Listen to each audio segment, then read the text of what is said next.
be me. 27, the once known as that weird kid in robotics club. Glasses, braces, zero charisma. Spent high school avoiding eye contact in gym class. Fast forward 9 years. Now co-founder of a successful software company. Own apartment, good car, finally upgraded from instant noodles to actual meals. Life running smoothly. Get invited to a fancy tech networking gala. Free champagne, weird hors d'oeuvres that taste like disappointment. Wearing suit that actually fits. Feeling kinda cool for once. Talking to investors when I hear a laugh behind me. That laugh. Flashbacks, high school hallways, bright lipstick, loud cheer routines. Amelia Brooks. Queen of the school, cheer captain, professional heartbreaker. The same girl who rejected me in front of the cafeteria senior year. She's here. Still beautiful, still has that everyone's watching me energy. Her smile freezes when our eyes meet. Recognition loading. She walks over, wine glass in hand. Oh my God, no way. Anon from Lincoln High? I pretend to think. Rings a bell. You were the one who yelled weirdo at me during Spirit Week, right? She laughs awkwardly. Wow, you remember that? That was so long ago. Yeah, trauma has a great memory. She blushes, tries to recover. So, what do you do now? I build apps. One of them pays for this suit. Her eyes widen. You're in tech? Like a programmer? Something like that. You, marketing, freelance. It's complicated. Translation, unemployed or pretending not to be. She leans in a little. You've changed. You look good. My brain, don't smirk. My mouth smirks anyway. Guess braces and social rejection were holding me back. We keep talking. She's clearly fishing for something. Drops hints about catching up sometime, grabbing coffee, all that nostalgic bait. But it's weird. I'm not nervous anymore. She's not the queen of my universe now. Just another person trying too hard to sound important. Before leaving, she says, "It's crazy running into you after all these years. We should reconnect." I grin. Sure. Next time my schedule gets desperate enough for irony. Her smile twitches. Walk away, champagne in hand, feeling lighter. Revenge, subtle but satisfying. Still, can't help but glance back once. She's watching me go. And for the first time, she's the one wondering what she missed out on. A week after the gala, still occasionally thinking about how satisfying it was to outgrow my high school humiliation arc. Therapy couldn't do what one smug smirk did. Tuesday morning, working at favorite cafe near office. Laptop open, double espresso, productivity at 200%. Doorbell jingles. Glance up. You guessed it. Amelia has entered the chat. She spots me instantly. Pretends to be surprised, like this is a random act of destiny. Oh my God, Anon? What are the odds? Statistically low, emotionally predictable. This is my spot, I say. Mine too, she lies confidently. She never drank coffee in school, just overpriced smoothies and male attention. She orders something called an iced matcha glow latte, then sits right across from me without asking. I hope you don't mind.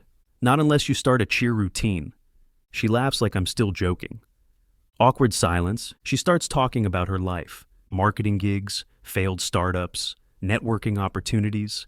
It all sounds like she's been chasing shiny things that never stayed. Then she flips it. I still can't believe how different you are now. You were so quiet back then. Yeah, turns out when people stop calling you names, conversation gets easier. She winces. Good. Okay, I deserve that. She tries to pivot. We should do something fun sometime. Maybe catch up properly? Catch up on what? You bullying me for extra credit? She gives me that playful look she used to give teachers when she was about to get away with murder. Come on, I wasn't that bad. You called me future basement dweller. And you're clearly not. Manifestation works. Can't help it. I laugh. She grins, thinking she's scoring points. I just shake my head. You're lucky I believe in character development. So, that's a yes to coffee again? This is coffee. A second one then. We'll see if my calendar allows it. She rolls her eyes but smiles. And as she leaves, she leans close and whispers, "For what it's worth, you look way better behind a laptop than you did behind a locker." My brain. What does that even mean? My heart. Shut up. We're enjoying this. Watch her walk out, half amused, half suspicious. The part of me that remembers high school humiliation says, don't trust it. But the other part, the one that just saw her wink, says, maybe, just maybe, this could get interesting. Still processing that totally random coffee ambush from Amelia. Convince myself it's over. The universe laughs in binary. She starts showing up everywhere. The cafe, the gym, even the tech meetup where she somehow volunteers as event coordinator. Either fate or advanced stalking. My best friend Mark notices. Bro, is that the same girl who made you eat glue in high school? Yes.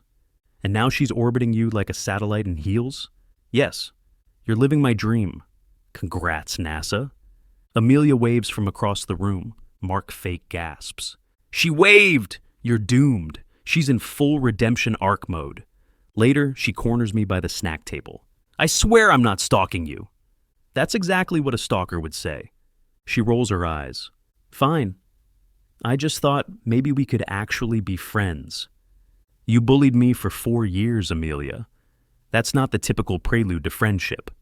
Then let's call it retroactive character building. She laughs, genuine this time. I hate that it's contagious. We end up talking again, about school, jobs, everything in between. It's weird. She's actually kind of funny now. Less plastic, more person. Mark catches us mid-conversation later, leans in and whispers, You're smiling. I'm calling the exorcist. Shut up. No, really, she's smiling too. Should I order wedding invites or garlic? Try to play it cool. But deep down, I can't ignore that weird electric thing between us. Not quite revenge, not quite nostalgia, somewhere in between. She texts that night. I had fun today. Maybe you're not as weird as I thought. I reply. Maybe you're not as terrifying as I remember. She sends a laughing emoji and a heart by accident.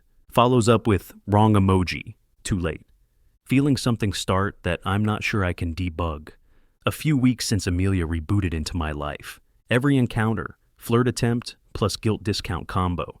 But I'm not buying. Meanwhile, met someone new, Claire.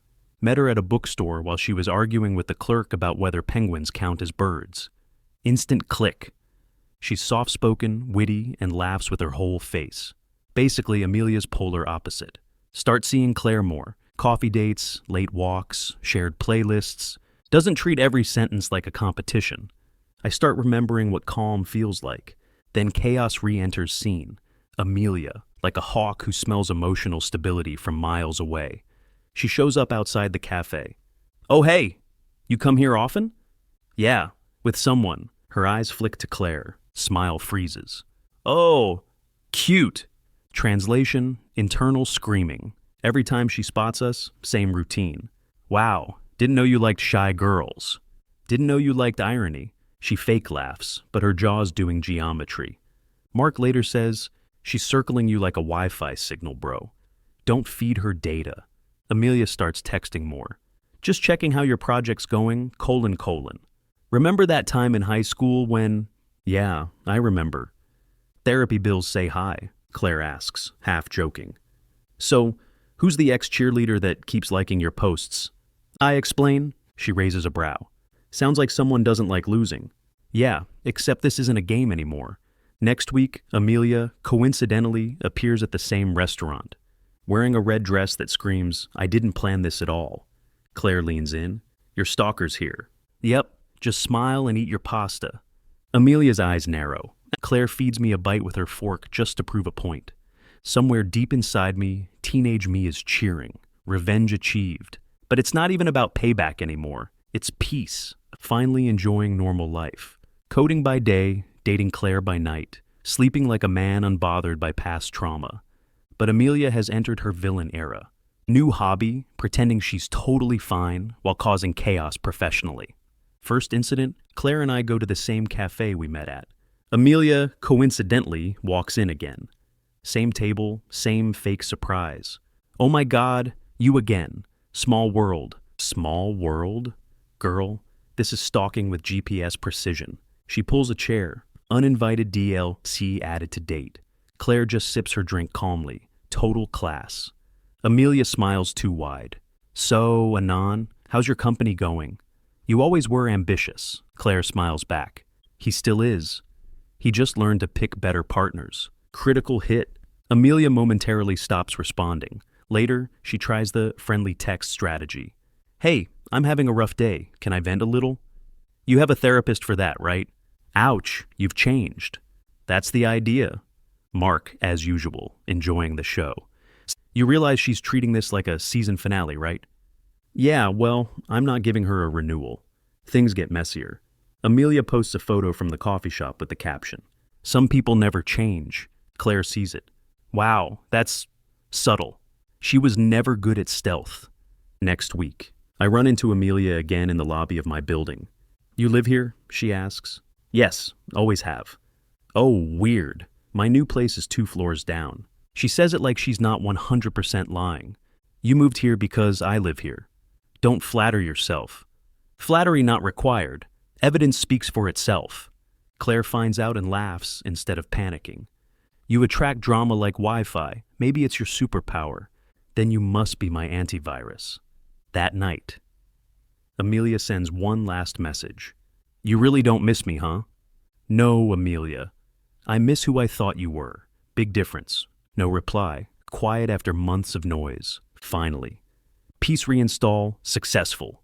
Amelia drama finally uninstalled.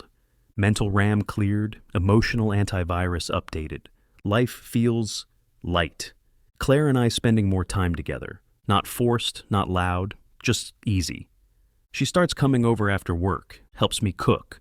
By helps, I mean she reads the recipe while I panic over onions. We laugh a lot. No games, no tests. Just 2 people figuring stuff out together. She's got this calm confidence. When she talks, I actually listen. Not because I have to, but because I want to. Claire notices. What's that look? Nothing. Just thinking I got really lucky. She smiles. You mean lucky I tolerate your terrible cooking? That too. We end up watching a movie. My arm around her, her head on my shoulder. I feel steady. No doubts, no drama, no ghosts from the past. Mark finds out we're officially dating. So you finally installed emotional stability? Beta version, but yeah. Claire's good for you. You're smiling again. Yeah, she's kind of home. The next week, Claire surprises me at work. Brings coffee, leaves a note on the cup.